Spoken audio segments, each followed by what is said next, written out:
Estaba cenando tranquilamente cuando mi teléfono sonó. Era Daniel, mi hijo, pero no era su voz normal. Era un susurro roto, ahogado por la humillación. Papá, mi suegro, derramó su bebida en mi cara, delante de todos. Dijo que eso era lo que yo merecía. Mis manos empezaron a temblar, no de miedo, de furia contenida. 30 minutos después, estaba frente a la puerta de ese hombre. Llevaba una carpeta marrón bajo el brazo. Cuando abrió y me vio, cuando sus ojos bajaron hacia esa carpeta, su rostro se volvió blanco como el papel, porque sabía exactamente lo que había dentro. Me llamo Eduardo Joaquín Avendaño. Tengo 59 años. Llevo toda mi vida trabajando con honestidad, criando a mi hijo con valores, enseñándole que la dignidad no se negocia. Y ese día, alguien decidió pisotear esa dignidad delante de una sala llena de gente. Pero antes de contarles cómo terminó esto, antes de revelarles qué había en esa carpeta que hizo temblar a un hombre tan arrogante, déjenme agradecerles. Hace poco alcanzamos los 10,000 suscriptores en este canal, y eso significa que ustedes valoran estas historias reales, estas lecciones de vida. Ahora vamos por los 15,000. Si esta historia les está resonando, si alguna vez han sentido que alguien humilló a un ser querido, déjenme un comentario diciéndome desde dónde me están viendo. ¿México? ¿Argentina? ¿España? Quiero saber que no estoy solo en esto. Y si les gustan este tipo de historias donde la justicia llega aunque tarde, regálenme un like. Es un gesto pequeño, pero me dice que voy por buen camino. Ahora sí. Volvamos a esa noche. Miré el teléfono. Daniel seguía llorando del otro lado.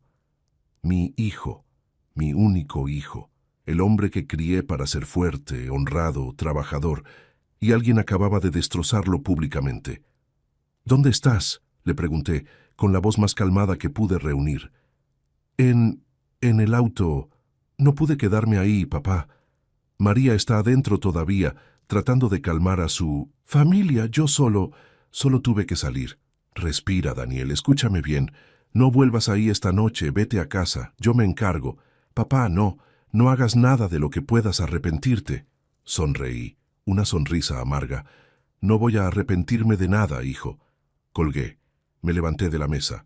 La cena quedó ahí, fría, olvidada. Fui directo a mi estudio. Abrí el archivero donde guardaba ciertos documentos que nunca pensé que tendría que usar. Pero la vida te enseña que siempre, siempre, debes conocer con quién estás tratando, especialmente cuando se trata de la familia de la persona que tu hijo ama. Metí todo en una carpeta. La sostuve en mis manos. Respiré profundo y salí de casa con un solo destino en mente. Pero para entender por qué lo que hice esa noche fue tan devastador para ese hombre, necesitan conocer mi historia, necesitan saber quién soy yo y quién es Daniel. Nací en un barrio obrero de Valencia. Mi padre era electricista, mi madre costurera. No, teníamos mucho, pero teníamos lo esencial: respeto, trabajo y orgullo por lo que hacíamos. Desde los 14 años trabajé, primero ayudando a mi padre con los cables, aprendiendo el oficio. Luego, con los años, monté mi propio negocio de instalaciones eléctricas. Nada grande, nada lujoso, pero honesto. Cada euro que gané fue con el sudor de mi frente, con las manos llenas de callos, con noches sin dormir terminando trabajos para cumplir con los plazos. Cuando nació Daniel, le prometí a su madre que en paz descanse, que ese niño nunca pasaría las necesidades que nosotros pasamos. Y cumplí. Daniel creció viendo a su padre levantarse a las 6 de la mañana. Me vio llegar a casa con las manos sucias, pero la frente en alto. Le enseñé que el trabajo no deshonra, que lo que deshonra es la mentira, el engaño, la traición. Estudió ingeniería, no en una universidad privada de élite, pero sí en una pública excelente. Se graduó con honores.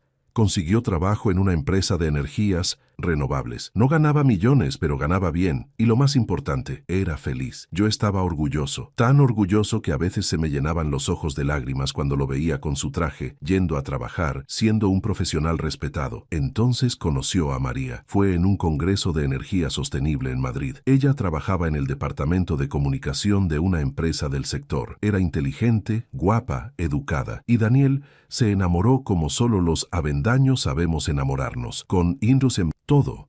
Cuando me la presentó, yo la recibí como si fuera mi propia hija. La invité a casa, cociné para ella mi famosa paella, receta de mi abuela. Le mostré fotos de Daniel de niño. María se reía con cada anécdota, me abrazaba, me llamaba Eduardo con cariño. Pensé, esta es la mujer perfecta para mi hijo. Pero entonces conocí a su padre, Ramón González Villar. El hombre llegó a mi casa con un traje que probablemente costaba más que mi coche. Miró alrededor con esos ojos que lo evalúan todo, que ponen precio a cada mueble, a cada adorno. Estrechó mi mano con desgano, como si tocarme fuera contagiarse de algo. «Así que tú eres el padre de Daniel», dijo. No era una pregunta, era una confirmación de algo que ya había juzgado en su mente. «Eduardo Avendaño», respondí, firme. «Electricista, trabajador y padre orgulloso». Electricista. Repitió la palabra como si fuera una enfermedad. Su esposa, Carmen, era más amable, pero se notaba que estaba bajo el control absoluto de su marido. Cada vez que intentaba ser cálida conmigo, Ramón la miraba y ella retrocedía. Daniel y María anunciaron su compromiso 6 meses después. Yo lloré de alegría. Ramón. Ramón sonrió con esa sonrisa que no llega a los ojos. Los meses previos a la boda fueron tensos. Ramón insistía en pagar todo. «No es necesario que tú aportes nada, Eduardo. Sé que tu situación no te permite estos gastos». Yo insistí en pagar mi parte, la mitad de la boda. Era mi hijo también. «Como quieras», dijo encogiéndose de hombros, «aunque francamente no sé si tu presupuesto alcanzará para el tipo de boda que mi hija merece». Apretaba los dientes. Sonreía, por Daniel, por María, por no arruinar su felicidad. Pero cada comentario era una puñalada. «¿Daniel va a seguir viviendo en ese apartamento pequeño? María está acostumbrada a cierto nivel. ¿Seguro que ese coche es seguro para mi hija? Tal vez deberías ayudarle a comprar algo mejor, Eduardo. Aunque claro, entiendo que para ti debe ser difícil. En nuestra familia estamos acostumbrados a veranear en la costa. ¿Ustedes también?» «Ah, no, claro, entiendo». Cada frase, cada insinuación, cada mirada de superioridad. Yo aguantaba, por Daniel. La boda fue hermosa. Daniel estaba radiante. María, preciosa. Yo di un discurso hablando del amor, del respeto, de construir juntos. Ramón habló de mantener el nivel, de no conformarse con menos de lo que uno merece, de asegurarse de que el futuro esté garantizado. Todos aplaudieron, pero yo entendí el mensaje detrás de cada palabra. Y entonces empezó lo peor, porque lo que vino después de la boda fue una campaña sistemática para hacer sentir a mi hijo que no era suficiente. Los primeros meses fueron sutiles, tan sutiles que Daniel no se daba cuenta. O tal vez no quería darse cuenta, pero yo sí. «María, cariño, ¿de verdad van a quedarse en ese apartamento? Tu hermano ya compró su segundo piso en el centro. Solo digo que... Bueno, pensé que Daniel tendría más ambición». Esto lo dijo Ramón en una cena familiar. Daniel estaba ahí. Sonrió incómodo. María cambió de tema rápidamente. Yo estaba invitado a esa cena. Ramón había insistido en que la familia debe reunirse. Traducción. Quería tenerme ahí para recordarme constantemente mi lugar en la jerarquía. «Eduardo, ¿sigues con tu negocio de instalaciones? Qué bien que mantengas eso. Aunque imagino que a tu edad ya deberías estar pensando en retirarte, ¿no? Dejar paso a gente más actualizada». Sonreí. Tomé agua. Respiré. «Me mantengo activo, Ramón. El trabajo honesto no tiene edad de jubilación». «Claro, claro. Aunque supongo que para ti retirarte significaría algo muy distinto que para nosotros». Se rió. Solo él. Nadie más en la mesa se atrevió a reír. Estas cenas se volvieron regulares, una tortura mensual. En una de ellas, Ramón empezó a hablar de inversiones, de fondos de capital, de propiedades en el extranjero, mirándome todo el tiempo, asegurándose de que yo entendiera que hablaba un idioma que yo nunca hablaría. Daniel, hijo, deberías aprender de estas cosas. No puedes vivir solo de un sueldo, por bueno que sea. Hay que hacer que el dinero trabaje para ti. Aunque claro, supongo que en tu familia no hay mucha tradición de eso. En mi familia, intervine con la voz tranquila pero firme, la tradición es ganarse cada euro con trabajo. ¡Qué pintoresco!, respondió Ramón con esa sonrisa de tiburón. Aunque pintoresco no paga las cuentas en el mundo real, ¿verdad? María intentaba suavizar las cosas. Carmen cambiaba de tema. Pero Ramón siempre encontraba la manera de volver a sus ataques. Un día, Daniel llegó a mi casa. Era domingo. Tomamos café juntos como siempre hacíamos. «Papá, ¿tú crees que soy un buen proveedor?». Se me partió el corazón. «Daniel, eres ingeniero, tienes un trabajo excelente, pagas tus cuentas, amas a tu esposa. ¿Por qué me preguntas eso?».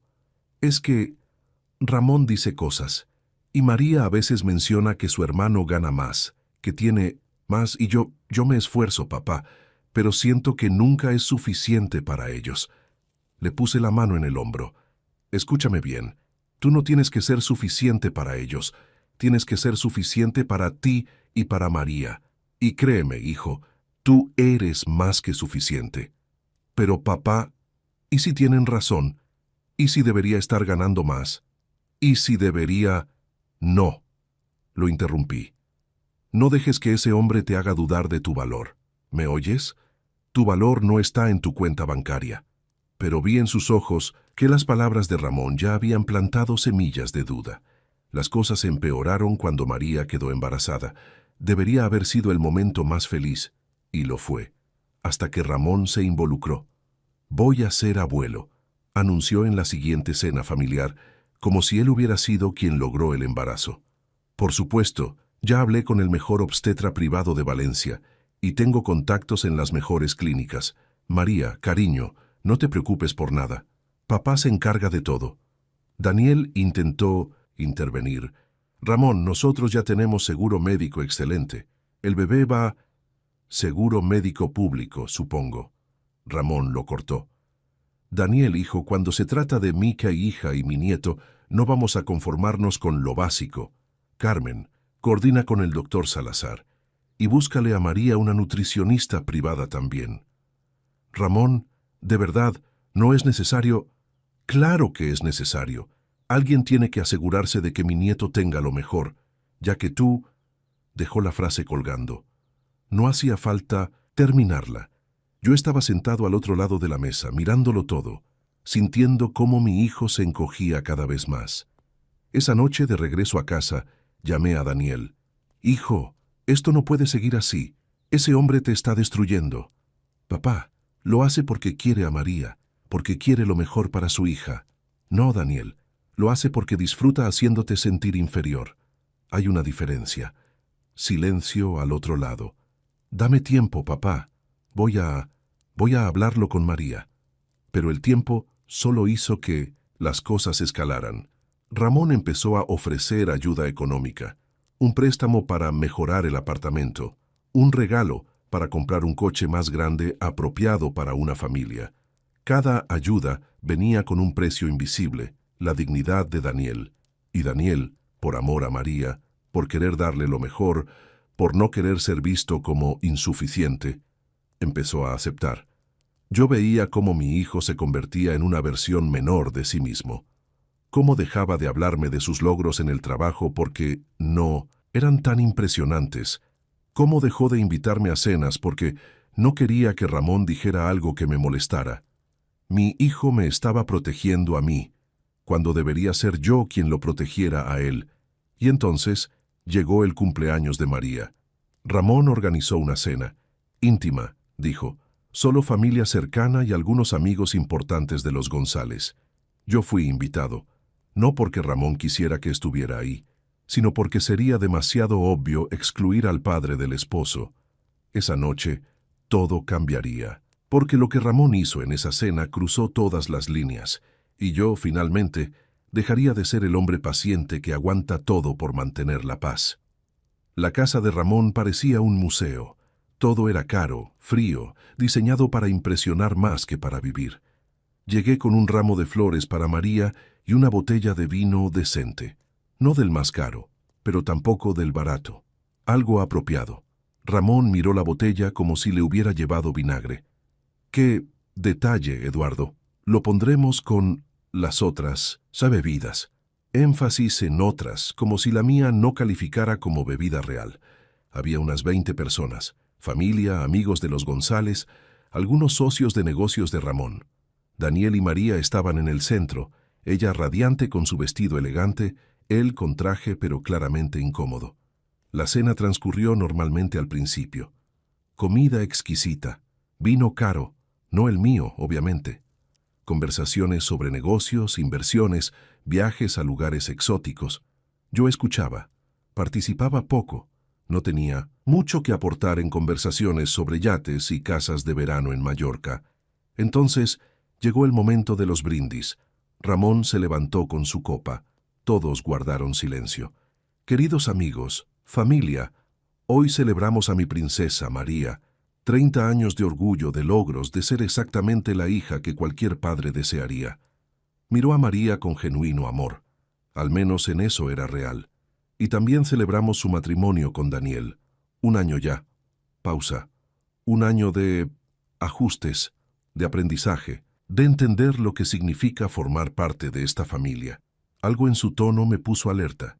Daniel ha sido un aprendiz dedicado. Está aprendiendo cómo funcionan las cosas en el mundo real, cómo se construye una vida de verdad, cómo se provee para una familia del nivel de los González. Daniel se tensó en su silla. María le tocó la mano. Por supuesto, todos venimos de orígenes diferentes. Algunos de nosotros tuvimos que construir imperios desde cero. Otros vienen de entornos más humildes. Y eso está bien, aunque a veces se rió. Varios invitados rieron con él, sin saber exactamente de qué se reían. A veces uno se pregunta si esas diferencias de origen no son demasiado grandes. Si acaso la ambición es suficiente cuando no hay, digamos, linaje que la respalde. Me levanté de la silla. No pude contenerme. Ramón, mi voz cortó el aire. Creo que deberías medir tus palabras. Todos me miraron. El silencio se volvió denso. Eduardo, por favor, es una celebración. Solo estoy compartiendo algunas reflexiones. Sonrisa de serpiente. Reflexiones que están insultando a mi hijo. ¿Insultando? No. Solo digo verdades. Daniel es un buen chico, trabajador, honesto, como su padre. Pero se acercó a Daniel, le puso la mano en el hombro con falsa camaradería. Hay que ser realistas. Trabajar en una empresa de energías renovables está muy bien, muy moderno. Pero no es exactamente construir un imperio, ¿verdad? Daniel no respondió. Tenía la mandíbula apretada, los ojos bajos. De hecho, continuó Ramón, ahora paseándose como un actor en un escenario, hace poco hablaba con Daniel sobre su futuro, sobre cómo planea mantener a María cuando nazca el bebé, sobre si su sueldo actual será suficiente para darle a mi hija el estilo de vida que merece. Ramón, por favor. María intentó intervenir. No, cariño. Es importante hablar de estas cosas. Daniel es parte de la familia ahora, y en esta familia somos directos. Se giró hacia Daniel. Dime, Daniel, ¿cuánto ganas al mes? ¿40.000 euros al año? ¿45.000?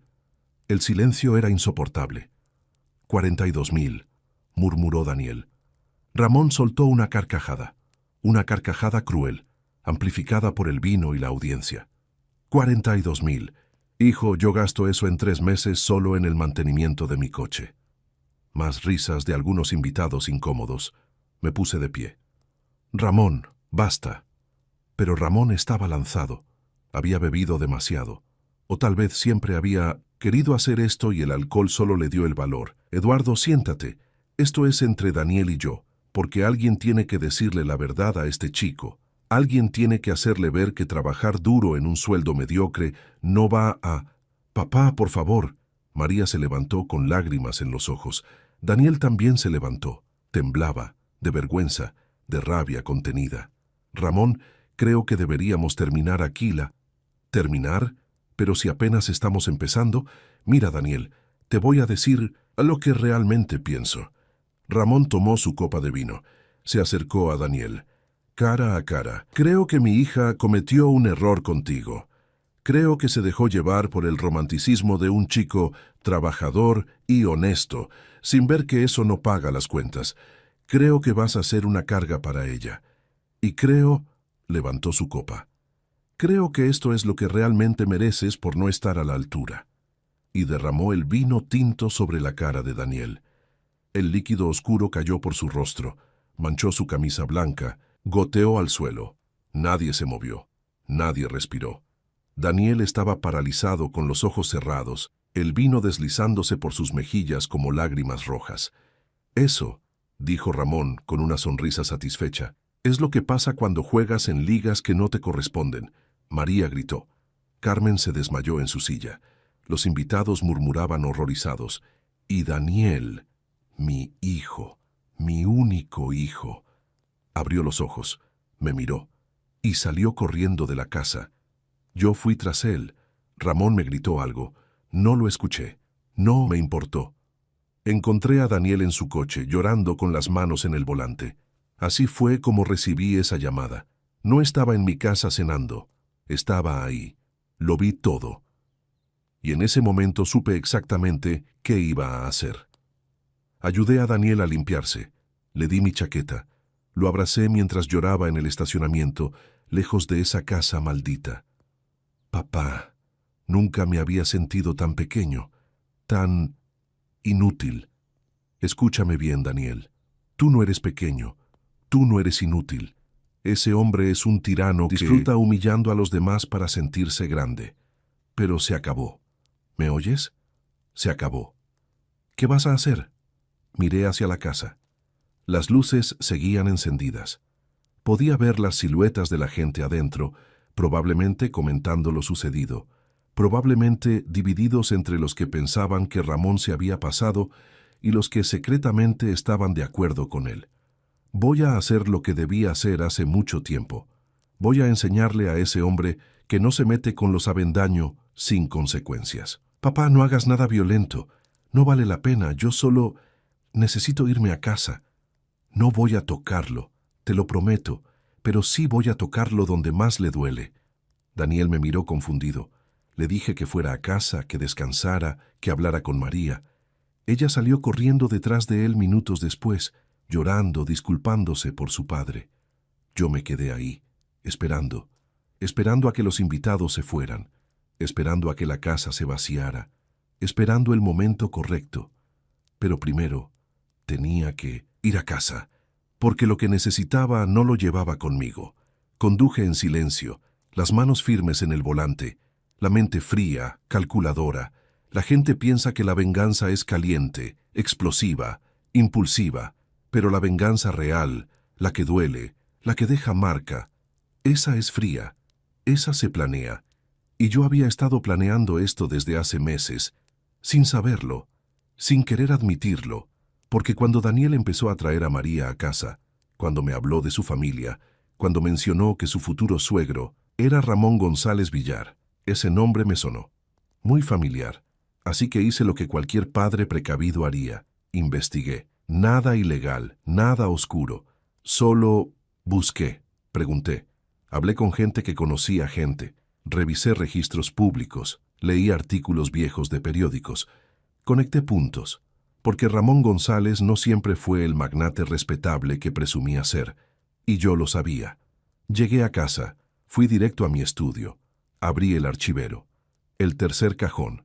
Ahí, en una carpeta marrón con la etiqueta González, información relevante, estaba todo: fotos, documentos, recortes de periódico, declaraciones juradas, testimonios, la historia de cómo Ramón González construyó su imperio, y no era la historia que él le contaba a todo el mundo.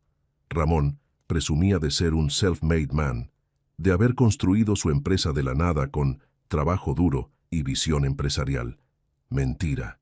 En 1992, Ramón era contador de una empresa textil familiar en Alicante. Los dueños eran 3 hermanos mayores, hijos, que confiaban ciegamente en él. Ramón llevaba sus libros, manejaba sus cuentas, organizaba sus inversiones. En 1994, los 3 hermanos murieron en un accidente de tráfico.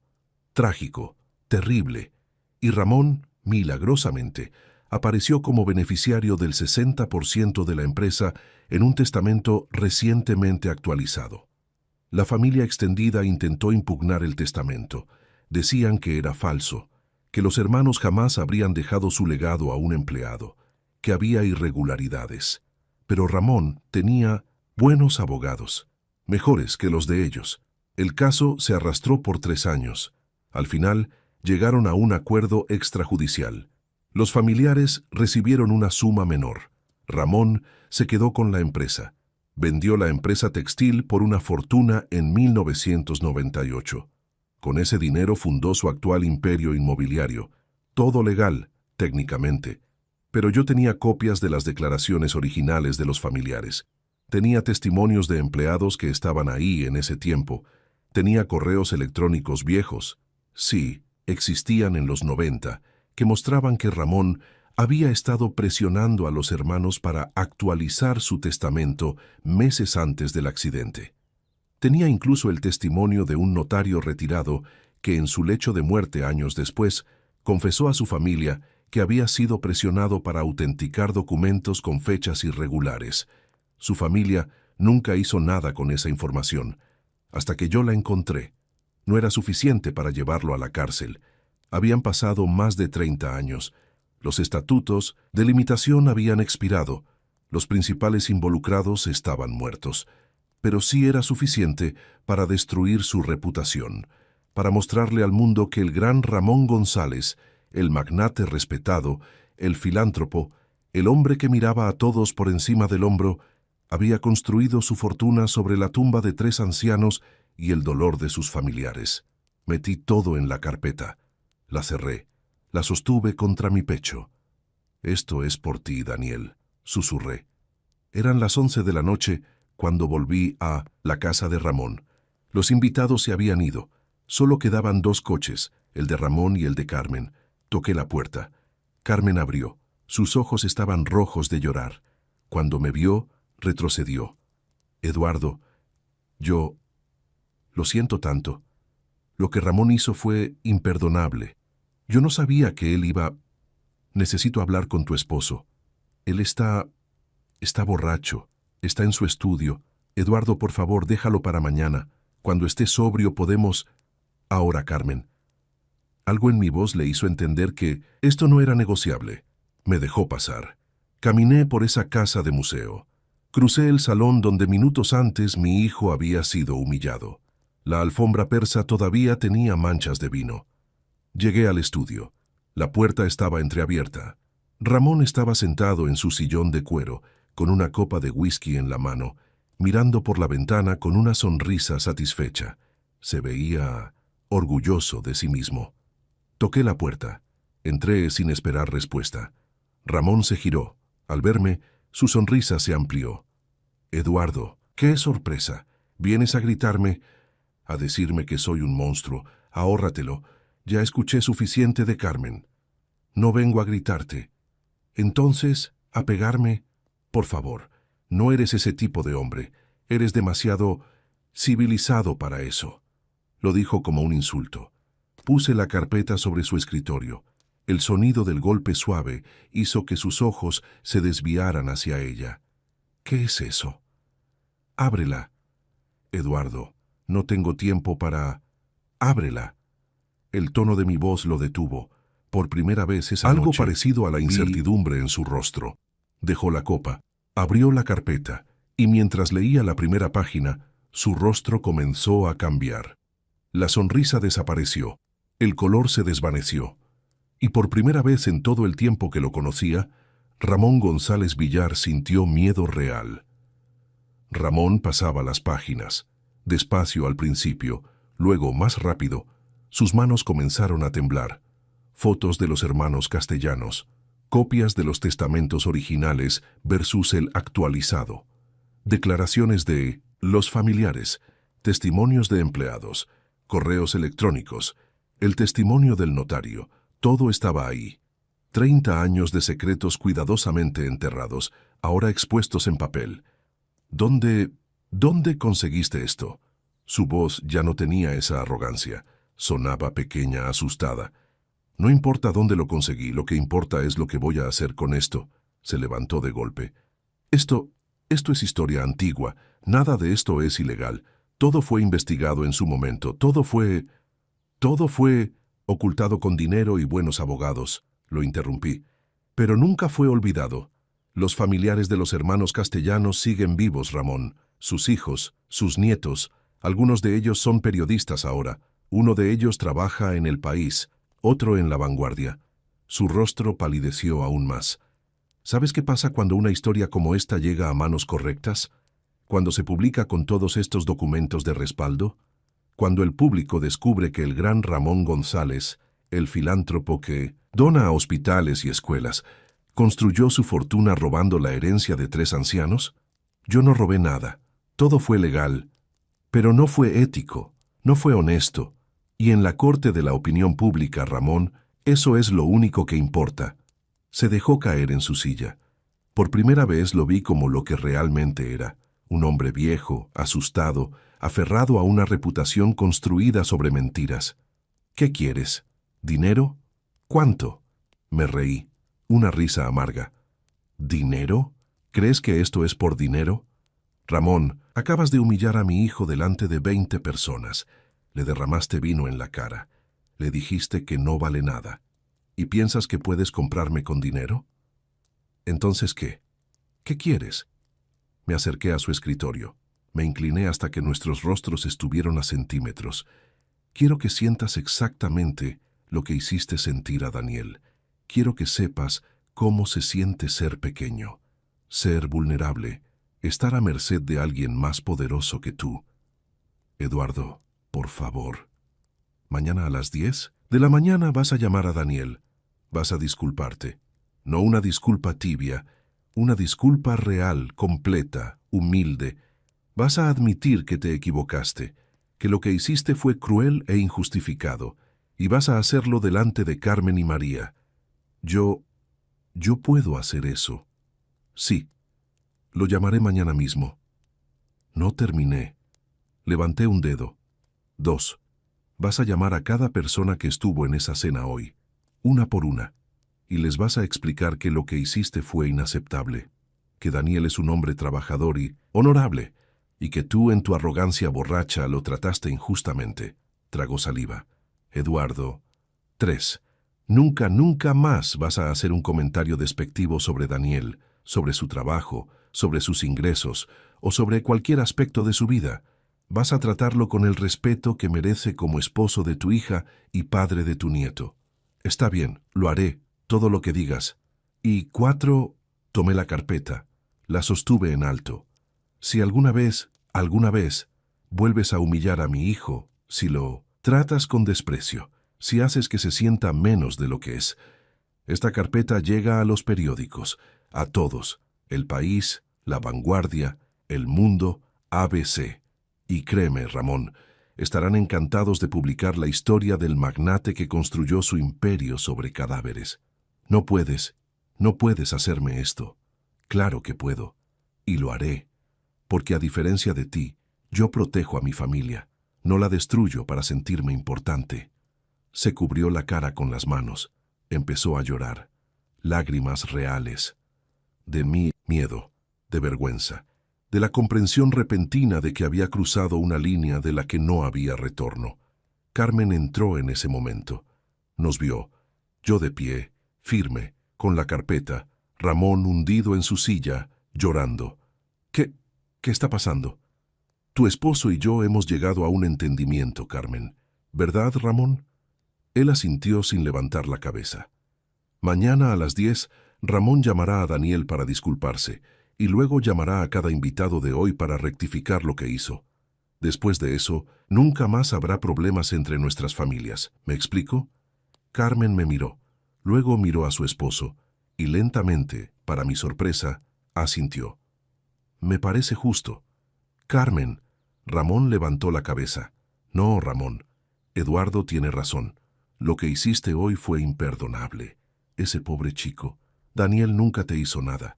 Solo ama a nuestra hija. Y tú lo destruiste por diversión. Su voz se quebró. Me diste vergüenza, Ramón. Vergüenza ajena. Por primera vez en décadas, probablemente, Carmen le estaba hablando a su esposo sin miedo. Me giré para irme. Eduardo. La voz de Ramón me detuvo en la puerta.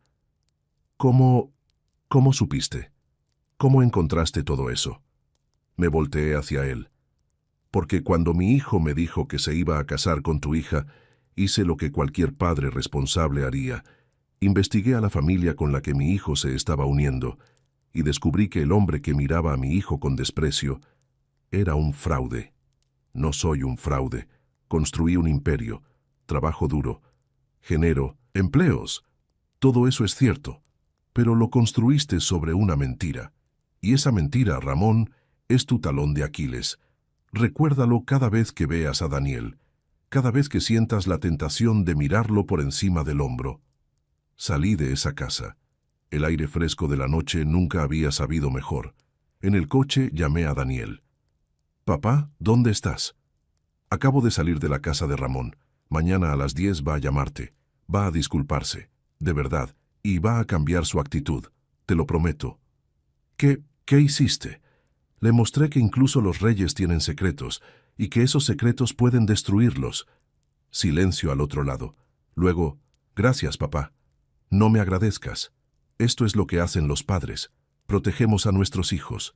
Siempre.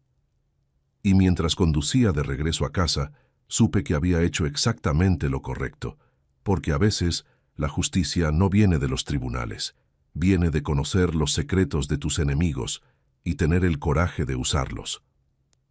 A las 10:02 de la mañana siguiente, el teléfono de Daniel sonó.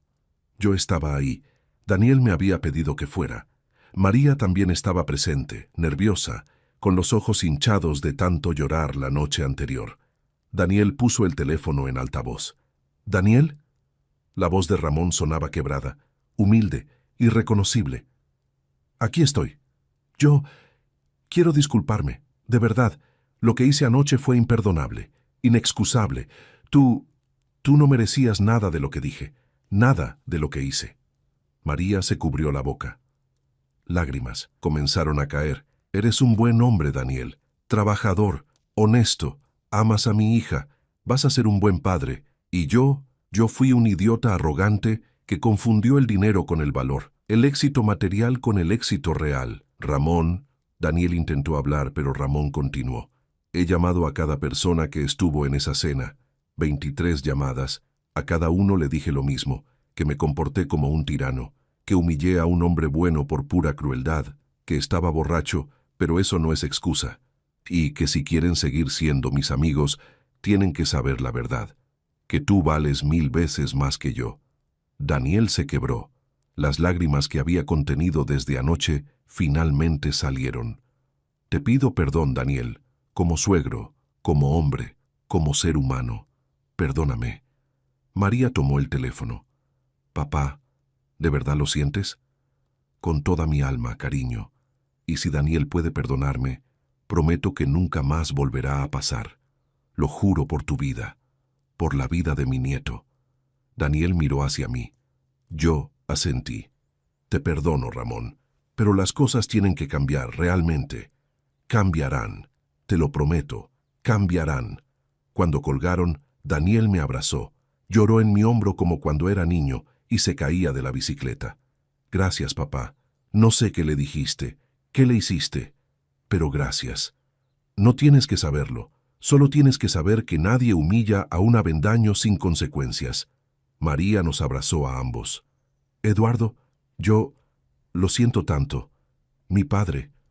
Tu padre está aprendiendo una lección, muy necesaria, María, pero tú no tienes que disculparte por él. Tú eres buena. Amas a Daniel. Eso es lo que importa. Las semanas siguientes fueron diferentes. Ramón cumplió su promesa. Cada palabra. En la siguiente reunión familiar fue casi sumiso. Preguntaba a Daniel sobre su trabajo con genuino interés, escuchaba, no interrumpía, no hacía comentarios condescendientes.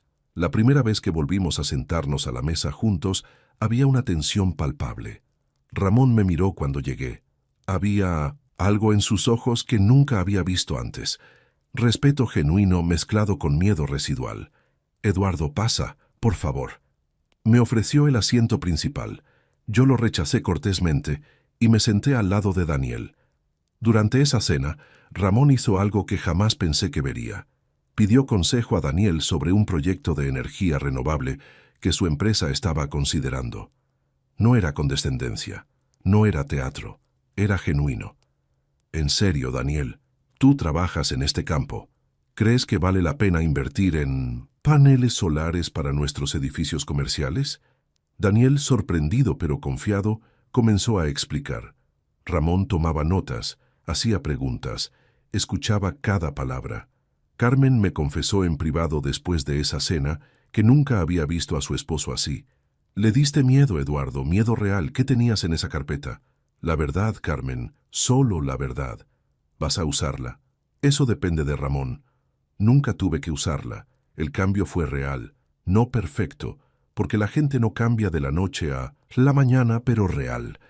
Hubo momentos en que podía ver el viejo Ramón intentando surgir, un comentario que comenzaba con superioridad, que se detenía a mitad de frase cuando sus ojos se encontraban con los míos. Una sonrisa que se convertía en disculpa inmediata. Ramón empezó a tratar a Daniel como a un igual, como al esposo de su hija, como al futuro padre de su nieto. Y más que eso, empezó a incluirlo, a presentarlo con orgullo, a hablar de él con respeto. Un día, Daniel me contó que Ramón lo había invitado a una reunión de negocios con inversores importantes. «Quiero que conozcan a mi yerno, el ingeniero en energías renovables», había dicho. «No mi yerno que trabaja en energía, no mi yerno que gana poco, solo mi yerno, el ingeniero». ¿Y Daniel? Daniel recuperó su confianza, volvió a sonreír, volvió a caminar erguido, volvió a ser el hombre que yo había criado, orgulloso de sí mismo, sin necesitar la validación de nadie. Cuando nació mi nieto, Mateo, Ramón estuvo en el Anium Hospital. Llegó con flores, nervioso, casi tímido.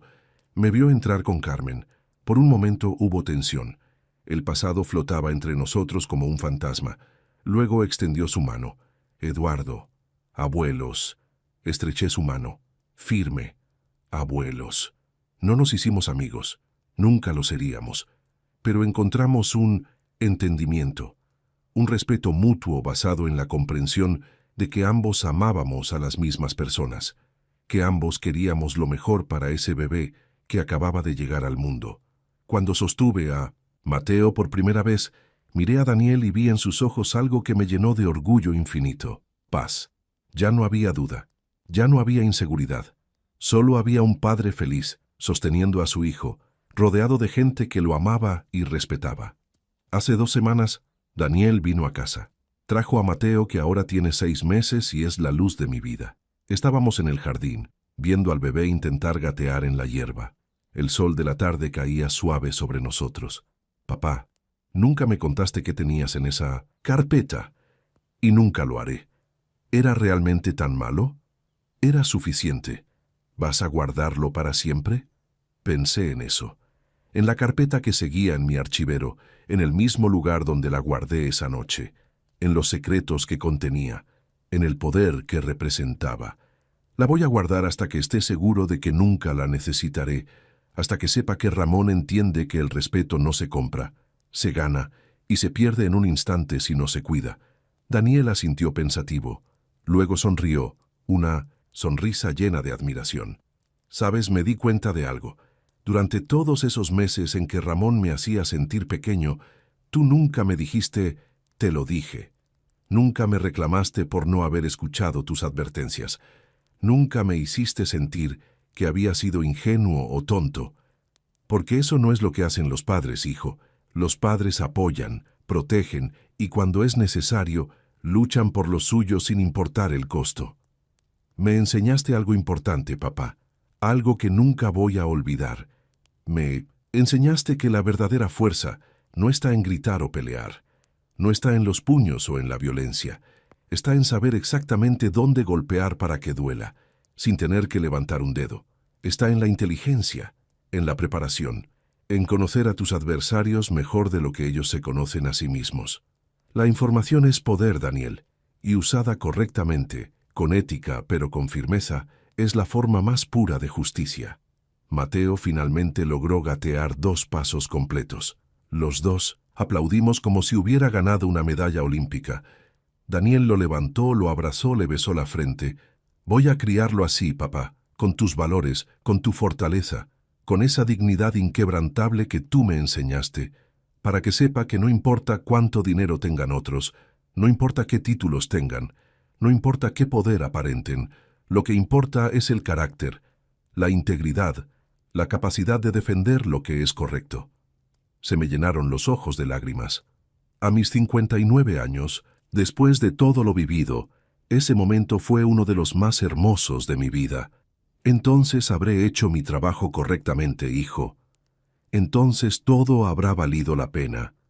A ustedes que han seguido esta historia hasta el final, que han invertido estos minutos de su vida en escuchar a un viejo electricista de Valencia contar cómo defendió a su hijo, déjenme decirles algo importante.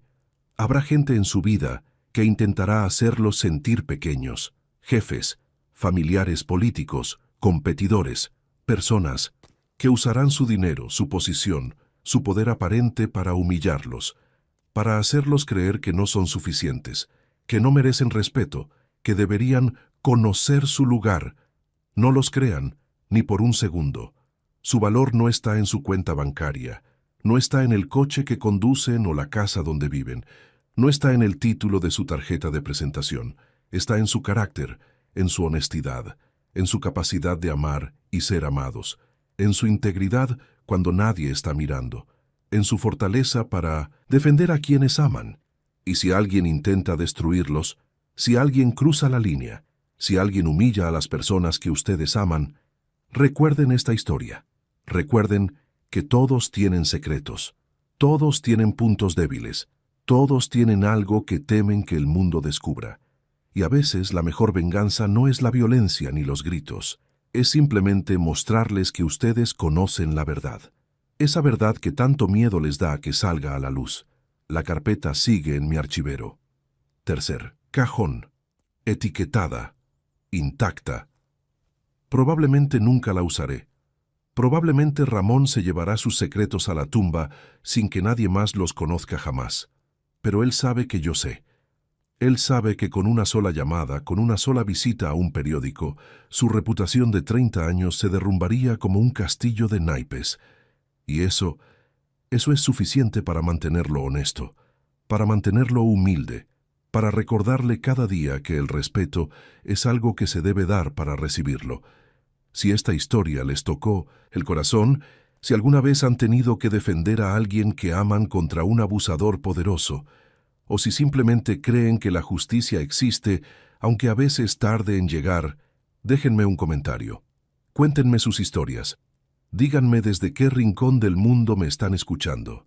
Necesito saber que no estoy solo en esto, que hay más gente que cree que la dignidad vale más que el oro. Y si aún no están suscritos, si esta historia les demostró que aquí contamos verdades que otros callan, hagámoslo realidad juntos. Vamos por esos 15,000 suscriptores. Porque historias como esta, historias de gente real enfrentando injusticias reales y venciéndolas con inteligencia en lugar de violencia, esas historias necesitan ser contadas. Esas historias necesitan ser escuchadas. Mi nombre es Eduardo Joaquín Avendaño. Tengo 59 años. Soy electricista de profesión. Soy padre por vocación. Soy abuelo por bendición. Y soy el hombre que le enseñó a un tirano que hasta los reyes más arrogantes pueden caer cuando alguien tiene el coraje de sostener un espejo frente a sus pecados. Nos vemos en la próxima historia.